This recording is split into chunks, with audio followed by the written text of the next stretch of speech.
Leader of the House. Well, can I first of all say I completely agree with the Honourable Lady that any form of racism is absolutely abhorrent and must be stamped out wherever it's seen. She asks about the issues of the statements I've just made and the motion for tomorrow. And what I can say to her, as I've already said, is that we recognise that any motion brought forward tomorrow will need to be compliant with the Speaker's ruling, and that discussion is ongoing, and a motion will be tabled just as soon as possible, and obviously by later today, in order for the House to consider the motion in the name of my right honourable friend, the Prime Minister. She asks about opposition days, and I would like to take this opportunity to thank all members right across the House, as well as the tremendous work by civil servants that's gone into the secondary legislation programme. And the reason why, obviously, we're tabling a number of statutory instruments that are related to Brexit is to ensure that we have completed our secondary legislation programme.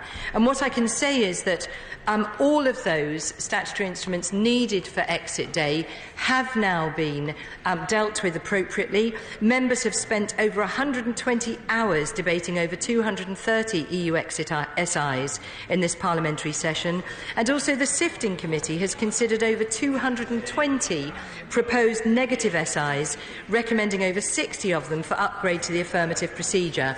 That's a huge amount of work for which I am very grateful. The Honourable Lady asks for an updated list of ministerial responsibilities, and I will certainly take that away and seek that as soon as possible. She asks about the issue for European citizens, and I'm sure she will be pleased that the government has brought forward, through the Immigration Minister, the UK-wide campaign for the EU settlement scheme, which will include billboards and radio advertising to make sure that everyone who is eligible knows how to apply and to get the status they need.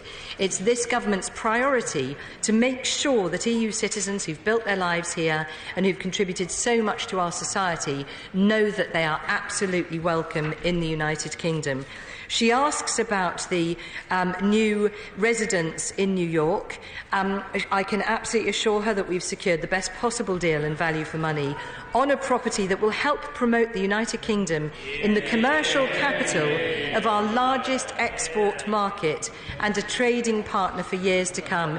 She will appreciate that the diplomatic and trade-related activities around the world generate billions of income in the United Kingdom. And as well as that, we're in the process of selling the Consul General's current residence, which will therefore reduce the cost of creating that new centre of expertise. Finally, Mr. Speaker, I would like to congratulate the Honourable Lady for her comments about racism. She always stands up for those who've been racially abused, and she's absolutely right to do so.